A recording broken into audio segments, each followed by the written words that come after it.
Magandang hapon, narito na ang pinakahuli sa lagay na ating panahon ngayong araw ng Lunes, April 28, 2025.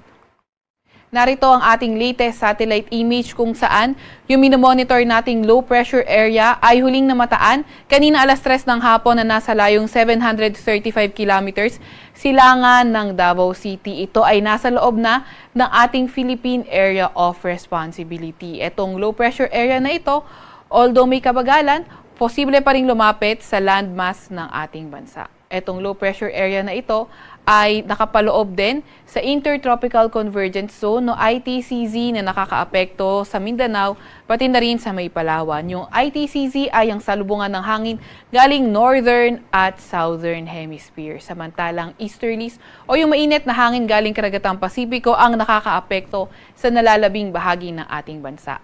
Para naman sa lagay ng panahon sa may Caraga, pati na rin sa Davao Region, asahan natin yung trough o extension ng low pressure area ang magdadala ng maulap na papawirin at mga kalat-kalat na pag-ulan, pagkidlat at pagkulog sa mga nabanggit na lugar. Para naman sa lagay ng panahon sa nalalabing bahagi ng Mindanao, pati na rin sa Palawan, asahan naman natin itong ITCZ o Intertropical Convergence Zone magdadala rin ng maulap na papawirin at mga kalat-kalat na pag-ulan, pagkidlat at pagkulog. Para naman sa lagay ng panahon sa Metro Manila at nalalabing bahagi ng ating bansa, asahan pa nga rin natin yung mainit at maaliwalas sa panahon, pero pagdating ng hapon hanggang sa gabi ay tumataas ang mga tsansa ng mga localized thunderstorms.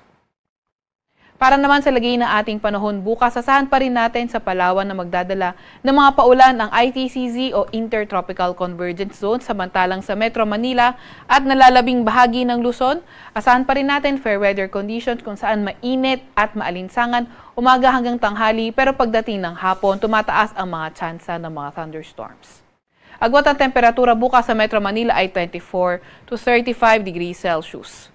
Sa Baguio naman ay 17 to 26 degrees Celsius, 25 to 34 degrees Celsius sa may Lawag, 25 to 37 degrees Celsius sa may Tugigaraw, 26 to 33 degrees Celsius sa may Legazpi, at 23 to 33 degrees Celsius sa may Tagaytay. Agwat naman ang temperatura bukas sa Puerto Princesa ay 26 to 32 degrees Celsius, gayon din naman sa may Kalayaan Islands. Para naman sa lagay ng panahon sa Visayas at Mindanao, asahan natin bukas na magpapatuloy pa rin na magdala ng paulan yung low pressure area o yung kanyang trough at pati na rin yung Intertropical Convergence Zone o ITCZ. Para naman sa lagay ng panahon sa Visayas, until tomorrow, inaasahan natin sa buong Visayas pa rin patuloy ang fair weather condition kung saan may mga tsansa ng mga thunderstorm lalo na tuwing hapon at gabi. Agwat ang temperatura bukas sa Cebu ay 27 to 33 degrees Celsius, 24 to 33 degrees Celsius sa may Iloilo, 26 to 32 degrees Celsius sa may Tacloban, 25 to 32 degrees Celsius sa Cagayan de Oro, 24 to 31 degrees Celsius sa may Davao at 24 to 32 degrees Celsius naman sa may Zamboanga. Para naman sa lagay ng ating karagatan, wala pa rin tayong nakataas na gale warning sa kahit na anong dagat baybayin ng ating bansa. Para sa 3-day weather outlook ng mga pangunahing syudad natin, simulan natin sa Luzon, sa Legazpi, Wednesday until Thursday, patuloy pa rin fair weather condition with chances of localized thunderstorms. Pero pagdating naman ng Biyernes, asahan natin na magiging maulap na yung papawirin at may mga kalat-kalat na pag-ulan, pagkidlat at pagkulog.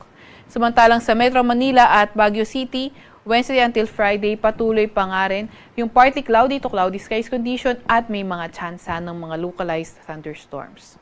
Agwat ang temperatura sa Metro Manila from Wednesday to Friday maglalaro mula 24 to 35 degrees Celsius, 17 to 26 degrees Celsius sa may Baguio City at 26 to 33 degrees Celsius sa may Legazpi City. Para naman sa mga pangunahing syudad sa may Visayas, sa Metro Cebu at Iloilo City until Thursday, posible ang fair weather condition pero pagdating ng Friday, doon na magsisimula na maging maulan sa mga lugar nila. Sa Tacloban City, starting Wednesday, asahan na nga natin yung pagiging maulap na papawirin at mga kalat-kalat na pag-ulan, pagkidlat at pagkulog. Agwat ang temperatura sa Metro Cebu sa susunod na 3 araw ay 26 to 33 degrees Celsius. 25 to 33 degrees Celsius sa may Iloilo City at 26 to 32 degrees Celsius naman sa may Tacloban City.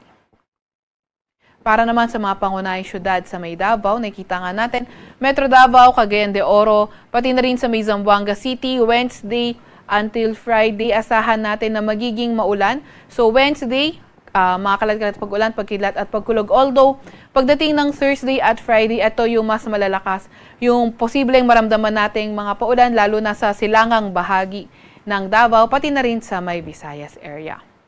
Ito ay posibleng epekto ng low pressure area o hindi kaya ng Intertropical Convergence Zone o ITCZ.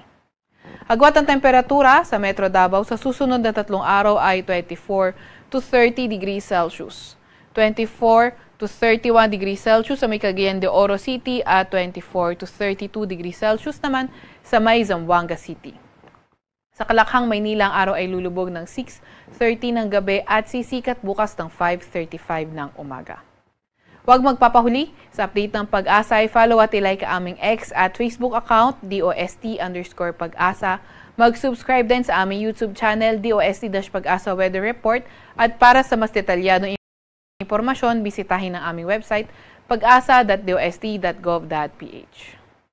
At yan nga munang pinakahuli sa lagay na ating panahon mula sa Weather Forecasting Center ng Pag-asa, Veronica C. Torres, nag-uulat.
Magandang hapon, narito na ang pinakahuli sa lagay na ating panahon ngayong araw ng Lunes, April 28, 2025. Narito ang ating latest satellite image kung saan yung minomonitor nating low pressure area ay huling namataan kanina alas 3 ng hapon na nasa layong 735 kilometers silangan ng Davao City. Ito ay nasa loob na ng ating Philippine Area of Responsibility. Itong low pressure area na ito, although may kabagalan, posible pa rin lumapit sa landmass ng ating bansa. Itong low pressure area na ito ay nakapaloob din sa Intertropical Convergence Zone o ITCZ na nakakaapekto sa Mindanao pati na rin sa may Palawan. Yung ITCZ ay ang salubungan ng hangin galing northern at southern hemisphere. Samantalang easterlies o yung mainit na hangin galing karagatang Pasipiko ang nakakaapekto sa nalalabing bahagi ng ating bansa. Para naman sa lagay ng panahon sa may Caraga, pati na rin sa Davao Region, asahan natin yung trough o extension ng low pressure area ang magdadala ng maulap na papawirin at mga kalat-kalat na pag-ulan, pagkidlat at pagkulog sa mga nabanggit na lugar. Para naman sa lagay ng panahon sa nalalabing bahagi ng Mindanao, pati na rin sa Palawan, asahan naman natin itong ITCZ o Intertropical Convergence Zone magdadala rin ng maulap na papawirin at mga kalat-kalat na pag-ulan, pagkidlat at pagkulog. Para naman sa lagay ng panahon sa Metro Manila at nalalabing bahagi ng ating bansa, asahan pa nga rin natin yung mainit at maaliwalas sa panahon, pero pagdating ng hapon hanggang sa gabi ay tumataas ang mga tsansa ng mga localized thunderstorms. Para naman sa lagay ng ating panahon bukas, asahan pa rin natin sa Palawan na magdadala ng mga paulan ang ITCZ o Intertropical Convergence Zone, samantalang sa Metro Manila at nalalabing bahagi ng Luzon, asahan pa rin natin fair weather conditions kung saan mainit at maalinsangan umaga hanggang tanghali, pero pagdating ng hapon, tumataas ang mga chance